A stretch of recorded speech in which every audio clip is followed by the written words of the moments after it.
trop ravie de vous retrouver aujourd'hui pour une vidéo comparative entre deux fonds de teint. Il s'agit donc du fond de teint Double Wear de chez Estée Lauder que j'ai énormément attendu avant d'acheter et le fond de teint Infaillible 24 heures mat de chez L'Oréal. Donc ce sont deux fonds de teint, un de luxe, un de grande surface, et je trouve ça juste trop intéressant de vous faire cette vidéo comparative parce que je pense que ça vaut vraiment le détour et ça pourra certainement intéresser pas mal d'entre vous, j'en suis sûre. Premièrement, le packaging, donc vous avez celui-ci donc, qui est en verre, et surtout le petit désavantage c'est que c'est un flacon qui ne contient pas de pompe, donc vous êtes obligé de le verser au niveau de la soit de votre pinceau, soit dans vos doigts, soit moi personnellement sur le dos de ma main pour l'utiliser après avec un pinceau. Donc il faut quand même faire attention et c'est un petit peu moins pratique. Celui-ci est dans un tube qui est en plastique, donc absolument pas de danger de le casser ou quoi que ce soit. Et au niveau de l'embout, c'est un embout comme ceci, donc assez pratique même pour doser, il n'y a aucun gâchis et aucun problème. Ensuite, au niveau des couleurs, des nuances, des sous-tons, etc., au niveau du fond de teint Double Wear, je vous marquerai juste ici le nombre de teintes que vous pouvez retrouver chez Sephora. En tout cas, vous avez beaucoup plus de teintes que celui-ci, ça c'est sûr. Personnellement, j'ai la teinte 1C1, le Cool Bone pour le Estée Lauder. Et pour le L'Oréal, j'ai pris le 12 Naturel Rosé. Et c'est la teinte la plus claire de la gamme et elle est trop foncée pour moi. Je vous avais fait une vidéo d'ailleurs... une revue en fait dédiée à son teint où je le testais intégralement. Je vous mettrai d'ailleurs la vidéo en barre d'infos si ça vous intéresse. Donc je suis obligée en fait de le mixer avec un autre fond de teint juste pour obtenir en fait la teinte correspondante. Mais par exemple là dès que je vais prendre des couleurs, la teinte sera quand même parfaite pour moi. Donc évidemment pour celles qui ont le teint très clair, clairement celui-ci va être un petit peu compliqué à utiliser, alors que chez Estée Lauder vous retrouverez des teintes beaucoup plus facilement selon votre peau tout simplement. Ensuite au niveau de la couvrance, ils promettent tous les deux une couvrance quand même assez moyenne à forte. Celle-ci carrément promet une couvrance totale. Ils nous promettent tous les deux aussi un teint longue tenue, matifiant, qui dure vraiment toute la journée.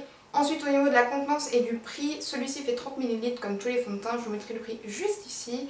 Et celui-là de chez L'Oréal fait 35 ml, donc il est un petit peu plus grand, et je vous mettrai le prix juste ici aussi. Bien entendu celui-là coûte beaucoup moins cher que le Estée Lauder, mais au niveau de la couvrance, de la matiété, de la tenue, de la texture, moi je trouve qu'ils se ressemblent quand même vraiment, vraiment beaucoup. Bon, celui-ci est beaucoup plus fluide que le L'Oréal, peut-être que le L'Oréal est un petit chouïa plus couvrant quand même, j'ai l'impression, mais je trouve que le résultat est au top. En vidéo là, j'ai fait un côté avec le Estée Lauder, un côté avec le L'Oréal, et personnellement je ne pense pas que vous voyez de différence entre les deux. Bon là j'ai poudré, mais mes imperfections sont complètement cachées et on ne voit vraiment rien, et je peux me maquiller le matin, rentrer chez moi le soir, mon teint n'a absolument pas bougé, que ce soit d'un côté ou de l'autre, et ça c'est juste trop cool. Enfin moi en tout cas c'est vraiment ce que je recherche, quelque chose qui reste mais qui fait pas trop figé, pas trop placardé de fond de teint ou quoi que ce soit. Vous savez, vraiment le côté où ça fait des traces, des amas de matière ou quoi que ce soit. Je trouve que c'est absolument pas le cas ni de l'un ni de l'autre.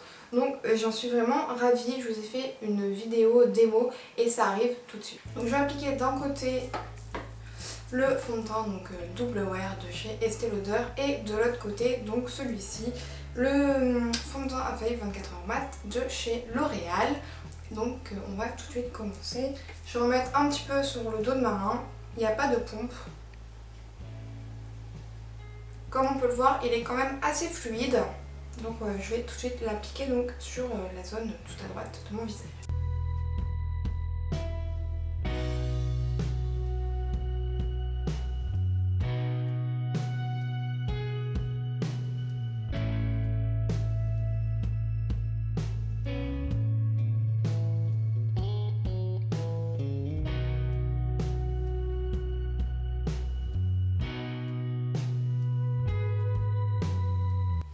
Au niveau de la couvrance, toutes mes imperfections sont camouflées.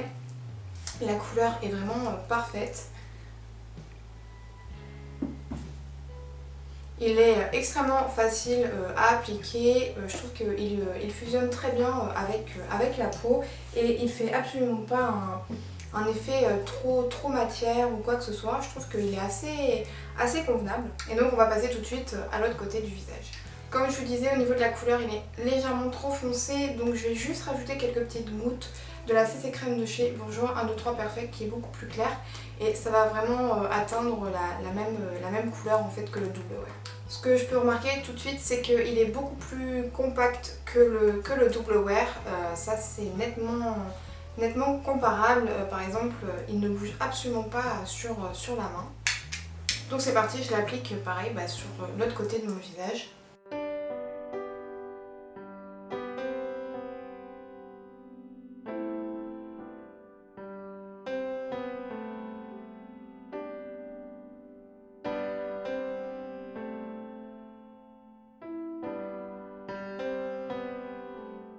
Donc voilà le résultat. Déjà, alors la toute première comparaison que je peux faire, c'est juste au niveau de la petite nuance de teinte. C'est-à-dire que le double wear me correspond juste un tout petit peu plus parce qu'il a des sous-tons vraiment rosés, alors que la teinte numéro 12 naturel rosé, je trouve qu'il est un tout petit peu plus jaune en fait que le double wear. C'est juste vraiment la petite comparaison qu'on peut faire des deux côtés. Je sais même pas si ça se verra là à la caméra en fait, mais moi en tout cas dans le miroir, c'est vraiment la remarque que je peux faire. Au niveau de la couvrance, je trouve que la couvrance est équivalente, que ce soit d'un côté ou de l'autre. Mes imperfections sont camouflées, j'en avais juste un petit peu là, donc pour le côté double wear, et ici pour le côté de chez L'Oréal. Et je trouve qu'elles sont quand même assez bien camouflées, on ne voit plus trop, bien entendu. C'est pas une couvrance totale puisque j'en mets pas non plus énormément. Je veux pas non plus que ça fasse trop effet plâtre, même si là j'ai pas encore poudré ni mis de blush ou quoi que ce soit, donc ça peut faire un effet un peu plus terne, un peu plus plat on va dire au visage. Donc je vais tout de suite finir mon teint et on se retrouve juste après. Donc voilà, la petite démo est finie. J'espère que cette vidéo vous aura plu. En tout cas, dites-moi si vous avez testé l'un de ces deux fonds de teint. Je serais vraiment ravie d'avoir vos avis, vos opinions, etc. sur ces deux fonds de teint. Ou du moins si vous en avez déjà testé l'un ou l'autre. Enfin, ou si vous avez envie d'en acheter un des deux. Vraiment, donnez-moi tout ce que vous avez à me dire sur ça. Je serais vraiment ravie de pouvoir parler de ce sujet là avec vous. J'espère qu'en tout cas tout ça vous aura plu. Je vous fais un gros bisou plutôt, et si vous avez envie d'avoir ce tuto make-up, il arrive très vite sur ma chaîne, donc soyez patiente, ça arrive. Voilà, je vous fais un gros bisou et à très vite pour une prochaine vidéo. Ciao les filles.